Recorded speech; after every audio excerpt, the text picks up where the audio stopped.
Muy buenos días, mis queridos talmidín.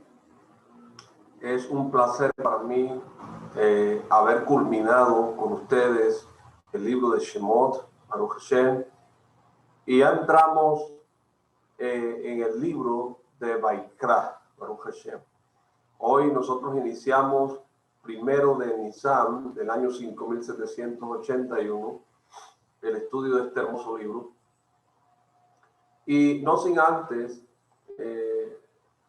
hablar sobre las leyendas del Talmud, Baruch Hashem. Y hablamos sobre la recompensa de un juez. Rabí Amei y Rabí Azei acostumbraban a sentarse a estudiar Torah mientras que estaban sentados entre los pilares del salón de estudios. De vez en cuando pegaban en la puerta y decían: si alguien aquí tiene una disputa monetaria, déjenlo entrar y que venga. Ellos estaban preocupados de que la gente no viniera por temor a interrumpir los estudios de Torah. Ellos, por otro lado, animaban a los litigantes a acercarse, pues sabían que es para cualquier juez calificado una misvá muy grande el presidir una disputa monetaria que estudiar Torah. Y como ellos eran jueces de la Suprema Corte de Israel, era su responsabilidad cumplir con esta misma. Después de que Rabí Hasdá y Radba, hijo de Rabí Juná, estuvieron juzgando casos durante todo el día, se debilitaron, pues no tuvieron la oportunidad de comer o estudiar Torah. Rabí Hiyá, hijo de Rabí Midestei, lo hizo sentir mejor al enseñarles la recompensa eterna que le espera a un juez de la Torah. Dice el versículo: se pararon alrededor de Moshe de la mañana a la noche. Eso está en el Sefer Shemot 18:13. Uno podría pensar: ¿cómo es posible que Moshe se sentara a juzgar el día entero? ¿Cuándo estudiaba Torah? Y la respuesta, mis queridos amigos, mis queridos talmidín, es de que cuando una persona pasa, aunque sea un momento, emitiendo un veredicto verdadero y justo, las escrituras lo consideran como si hubiera participado con el Creador en crear el universo. ¿Por qué? Porque un versículo dice: se pararon alrededor de Moshe de la mañana a la noche. Y otro versículo dice: fue la noche y fue la mañana otro día. Eso está en Bereshit 1:5. Entonces, no había necesidad de pasar todo el día juzgando, pues se tiene el mérito de una gran recompensa, aunque sea después de un solo momento. Baruch Hashem, vamos a entrar al Sefer Vaikra y nosotros leemos el Sefer Vaikra en el capítulo 1, versículo 1 al 2, y dice el Sefer Torah en español de esta manera: él llamó a Moshe y el Eterno le habló desde la tienda del encuentro para decir: habla a los hijos de Israel y diles: cuando una persona de ustedes traiga una ofrenda al Eterno de animales, de bovinos o de ovinos, ofrecerán su ofrenda. Baruch Hashem, este estudio de Torah nosotros lo hacemos para la elevación del rabino Jaime Pinto, de bendita memoria, de su familia en Francia y Marruecos, del rabino David Hananía Pinto, en el cual nosotros basamos la mayoría de estas enseñanzas, y para Refúa Shelemat de todo Am Israel. Entonces, mis queridos amigos, esta es la primera parashá que se les enseña, escúchese bien, a los niños cuando comienzan a estudiar Torah, como lo dice el tratado de Tanjumá 96, versículo 14.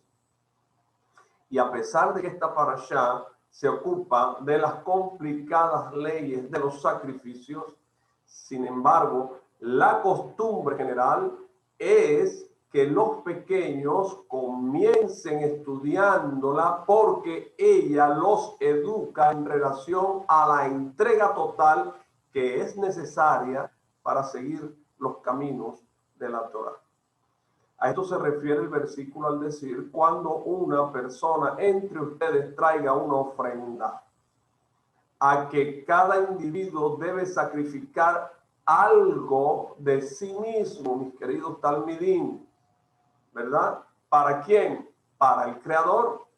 Entonces está escrito en Teirín, capítulo 44, versículo 23, pero por ti nos matan todo el día. Y explicaron nuestros sabios en el tratado de Gitín 57b, que de aquí aprendemos que la persona debe estar dispuesta a entregar su vida para cumplir con la voluntad de Hashem. Y no solo en un aspecto físico, como el caso de los sabios que fueron asesinados por el reinado, o como Haná y sus 7 hijos, sino que debe elevarse en su servicio, en su abodá a Hashem, hasta el punto de estar dispuesta a entregarse a sí misma y a anular su propia voluntad ante el Creador. Entonces, si nosotros sometemos nuestra voluntad, la vamos a someter a la voluntad de aquel que nos creó. Entonces, sobre esto se basa todo el judaísmo. Y por eso es lo primero que se les enseña a los niños cuando comienzan a estudiar. ¿Por qué? Porque el alma infantil es como una hoja en blanco en la cual se escribe con tinta indeleble, como dice Amós, capítulo 4, 20. Mientras más temprano les enseñemos y los eduquemos en relación a la entrega y el sacrificio personal, más fácil les resultará crecer en su servicio a Hashem. Y los niños aprenden a ser judíos temerosos de Dios y a entregarse a su Creador a través del estudio de los sacrificios. Entonces debemos saber que el hecho de sacrificarse para cumplir con la voluntad divina no se limita a aspectos elevados o a momentos históricos que así lo exigen, sino que es algo que existe también en las pequeñas cosas que vivimos cotidianamente.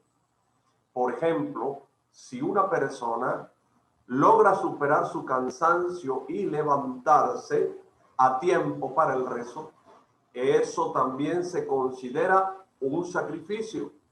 Cuando alguien invierte una suma respetable para comprar tefilín de buena calidad, en vez de gastar ese dinero en darse algún gusto, eso también es un sacrificio.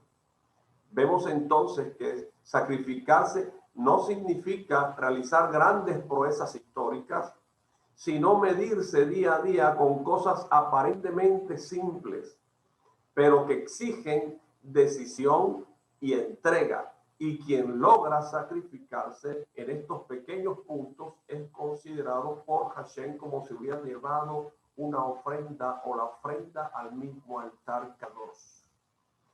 Y está escrito en Osea, capítulo 14, versículo 3, te ofreceremos por holocausto el sacrificio de nuestros labios.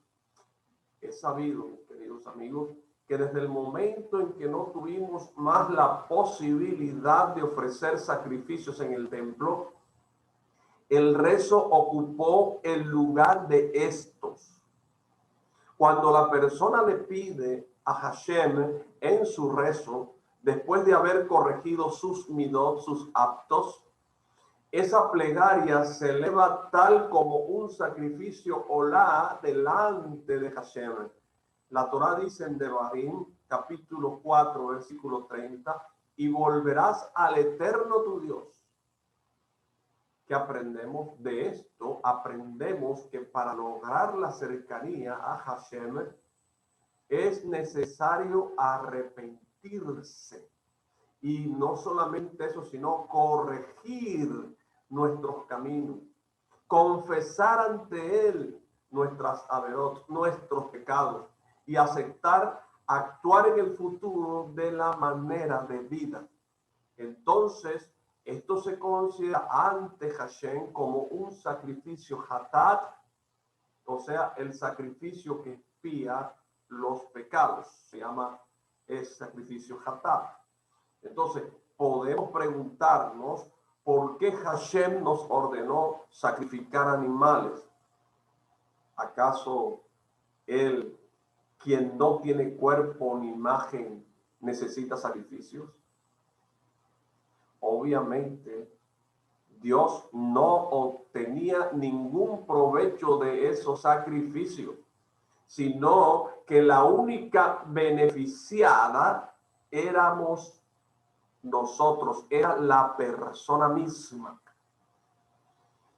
Entonces, ¿cuál es el valor de los mismos?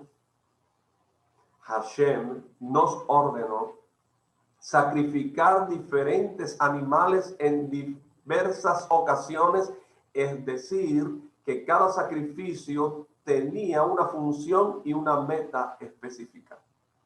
Entonces podemos imaginarnos el templo como un gran matadero, ya que a todas las horas del día llegaba gente para sacrificar sus animales, para cumplir con uno u otro sacrificio. Teóricamente, habría sido más adecuado que el templo fuera un lugar limpio de cualquier rastro de sangre. Eso es generalmente lo que la gente imagina al pensar en un lugar sagrado y no un sitio en el cual se sacrifican animales. Entonces, dicen nuestros sabios en Amós 5:5 que nunca se vio una mosca en el lugar donde se mataban los animales y que el perfume del incienso, o sea, el ketoret, se expandía por todo Jerusalén, a tal punto que ninguna mujer necesitaba perfumarse. Eso está en el Tratado de Yomá 39b. A pesar de ello, seguimos teniendo la impresión de que todo lo relativo a los sacrificios contradice la esencia misma del templo y de todo lo que es espiritual y santo. Entonces podemos llegar a comprender este tema de acuerdo con las palabras del Rambam en Moreh Nevuchim, parte 3, 46, quien dice que cuando el pueblo de Israel estaba esclavizado en Egipto, fue testigo de la idolatría de los egipcios hacia los animales. Inevitablemente algo de esas creencias se apegó en los corazones de los Yehudí, quienes guardaban cierto respeto y algo de admiración hacia los animales. La prueba de esto es que al pensar que Moshe se demoraba y que ya no regresaría de los Shamaim del cielo cuando estuvo en Har Sinaí recibiendo la Torá, el pueblo pidió otro líder en su lugar. Y por cuanto que valoraban y admiraban al ganado, construyeron el Beta Egel, el becerro de oro. Si no hubiera sido por esa admiración hacia los ídolos egipcios, no habría aceptado esa imagen, sino que hubiesen exigido un ídolo con otra figura. ¿Qué se refiere esto? Esto se refiere el Rambam cuando dice que la finalidad de los sacrificios es extirpar de raíz esas creencias de los corazones del pueblo de Israel, mostrándoles que el ganado no posee ninguna clase de poder ni de divinidad. al sacrificar los ídolos egipcios sobre el altar del templo. Entonces el pueblo, cuando hizo eso, logró anular todo rastro que hubiese quedado de la esclavitud egipcia, quedando sus corazones libres para hacer abodá a Hashem, el servicio al Creador. La primera vez que se le ordenó al pueblo de Israel ofrecer un sacrificio fue en Egipto, cuando debieron tomar a los animales de los egipcios, ¿verdad?, que ellos idolatraban, atarlos a las patas de sus camas durante 4 días, como dice el Sitá de Rat Cana 5:17 y el Shemot Rabá 16:3 y el Tur Orah Jaim 4:30. Luego de lo cual quedaba, ¿verdad?, debían ellos degollar este animal, y no solo degollarlo, sino asarlo y después comerlo, estando ya listos para partir. Y esto reafirma las palabras de Rambán con respecto a que el objetivo fundamental de los sacrificios era expiar, era extirpar de raíz, ¿verdad?, de los corazones de Am Israel, del pueblo de Israel, todo rastro de abodá zará, de idolatría egipcia, para que estuvieran limpios para poder servir adecuadamente a Hashem. Entonces nos dice la Torá en el Sefer Shemot, capítulo 32, versículo 11 al 14, que después de que el pueblo de Israel pecara con el Betaegel, con el becerro de oro, Moshe Rabenu elevó un rezo con todas sus fuerzas para que Hashem perdonara esa abodá o esa averá, ese pecado. Y Hashem perdonó al pueblo de Israel, como está escrito en el Sefer Shemot 34:14, que dice: el Eterno reconsideró acerca del mal que había declarado que haría a su pueblo. Entonces, y en el día de Yom Kippur, ¿verdad?, 80 días después del pecado del becerro de oro, Hashem dijo: los he perdonado de acuerdo con tus palabras. Cuando Hashem volvió a llamar a Moshe al cielo para entregarle las segundas tablas, le advirtió que subiera solo sin que nadie lo acompañara hacia la montaña, como dice Shemot, el Sefer Shemot, capítulo 34, versículo 3.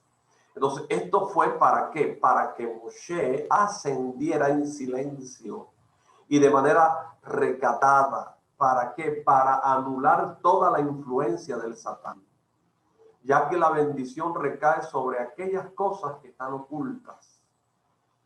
El tratado lo podemos estudiar en el tratado de Baba Metzia 42a. Además, Hashem le advirtió a Moshe que tampoco el ganado podía acercarse a pastar en las cercanías de la montaña, ¿verdad?, como dice el Sefer Shemot 34:3. Entonces, ¿qué necesidad había de alejar el ganado? Hashem le ordenó esto para que el pueblo no fuera a pensar, ¿verdad?, que si ellos no podían acercarse, pero el ganado sí, eso implicaría o implicaba cierta preferencia o importancia de los animales por encima del pueblo. Por esta razón, Hashem ordenó alejar el ganado y dijo que si se acercaban morirían. A diferencia del Rambam, el Rambam en Baikra, en lo que él hizo una disertación del Sefer Baikra, capítulo 1, versículo 9, él explica sobre eso, que la finalidad de los sacrificios es despertar a la persona a pensar que todo lo que se hace, todo lo que se le hace al animal, debería ocurrirle a la persona misma. Pero debido a que Hashem es misericordioso y contiene su enojo, con enorme bondad, él le ordenó a la persona sacrificar un animal para expiar sus pecados. Entonces podemos agregar que cuando la persona peca, refuerza su propia parte animal y por eso corresponde que lleve un animal para ser sacrificado. Y esto ayuda a que la persona comprenda que fue su propio instinto animal el que la llevó a pecar. Y vemos entonces que los sacrificios tienen un aspecto simbólico. Cuando la persona mata la parte animal que vive dentro de ella, solo así logra expiar sus propios pecados, sus pecados. Entonces, en nuestro tiempo, ¿verdad? Desde la destrucción del templo y la anulación de los sacrificios, debemos despertarnos por nuestros propios medios para matar nuestra parte animal y en su lugar hacer crecer nuestra espiritualidad. La porción divina que Hashem colocó en nuestro interior durante los largos años que hemos tenido la posibilidad de estar en contacto, ¿verdad?, con muchas personas, podemos observar que hay personas dispuestas a gastar cualquier suma de dinero para comprar una casa lujosa, muebles exclusivos, un automóvil último modelo. Pero cuando llega el momento de comprar los tefilín, se vuelven ahorrativos y explican que no pueden gastar tanto dinero. Pero al oír, ¿verdad? Al oírlos nosotros, nuestro corazón grita, ¿por qué cuando se trata de espiritualidad y misbot comienzan a hacer cuentas? ¿Por qué? ¿A dónde estaba su recaudo financiero al comprar todos los lujos existentes en el mundo?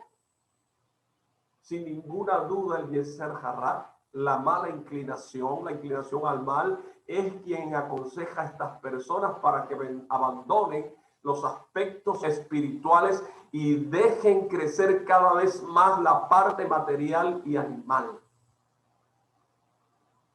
Vimos que la Torá dice, cuando una persona de ustedes traiga una ofrenda, para enseñarnos que cada uno debe sacrificar sus intereses personales para cumplir con la voluntad divina y no permitir que la propia voluntad se vuelva tan importante como para llegar a preferirla antes que a la voluntad divina.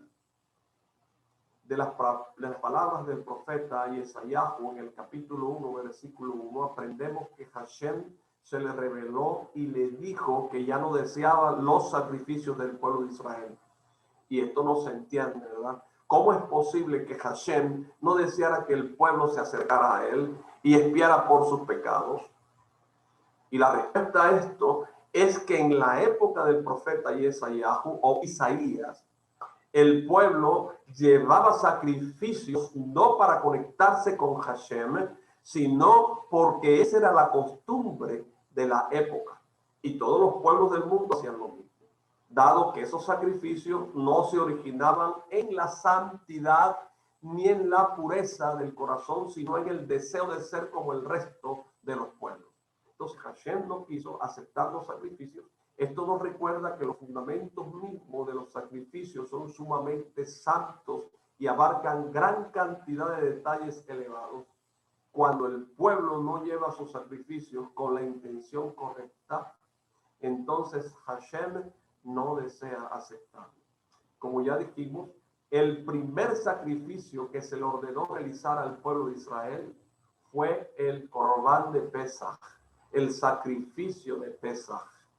¿Por qué se llama Pesaj? Podría haberse llamado sacrificio de la primavera o Corbán Abit, ¿verdad? O sacrificio de Matzah, o sacrificio de la salida de Egipto, pero fue llamado Pesaj. ¿Por qué? Porque durante la plaga de los primogénitos, Hashem Pasaj. ¿Qué significa Pasaj? Significa saltó. O sea, que en la plaga de los primogénitos, Hashem saltó las casas de los judíos, matando solamente a los primogénitos de los egipcios. Entonces existe una profunda conexión entre los primogénitos egipcios y el objetivo de este sacrificio. ¿Por qué? Porque la función primordial, mis queridos amigos, del sacrificio era anular todo rastro de Abodá egipcia, o sea, de idolatría egipcia. Entonces, los egipcios idolatraban a los animales, pero también los primogénitos eran idolatrados y honrados en Egipto. Por eso, Hashem envió esta plaga. El hecho de que el sacrificio se llame Pesaj le enseña al pueblo de Israel que tal como anularon a los ídolos egipcios al sacrificarlos, también debían extirpar de sus corazones la idea de que los primogénitos tuvieran cierta divinidad. Y al liberarse de ambas cosas, podrían liberarse de la esclavitud de Egipto y así recibir la Torah Santa. Debido a la gran importancia e influencia del sacrificio de Pesaj, aquellas personas que se habían impurificado al cargar los restos de Yosef pidieron que se les permitiera llevar ese sacrificio en otro momento, como dice Vivar 9.7 y el Tratado de Sukkah 20.25a, a pesar de que existe una regla que establece que después del tiempo estipulado el sacrificio no es válido, como dice Berajot 26a y Tosafot en el mismo lugar. Estas personas no aceptaron resignarse perdiendo los méritos del sacrificio, sino que insistieron para que les dieran otra oportunidad. Entonces, mis queridos talmidim, Moshe Rabenu le preguntó a Hashem qué hacer, y de esta manera se agregó la misbah de Pesach Sheni, que es el segundo Pesach, Baruch Hashem. Agradezco mucho, mis queridos amigos, el haber estado conectado con nosotros estudiando Torah, hoy 1 de Nisan, y mañana continuaremos con la segunda parte de la Parashá Vaikra. Hasta pronto.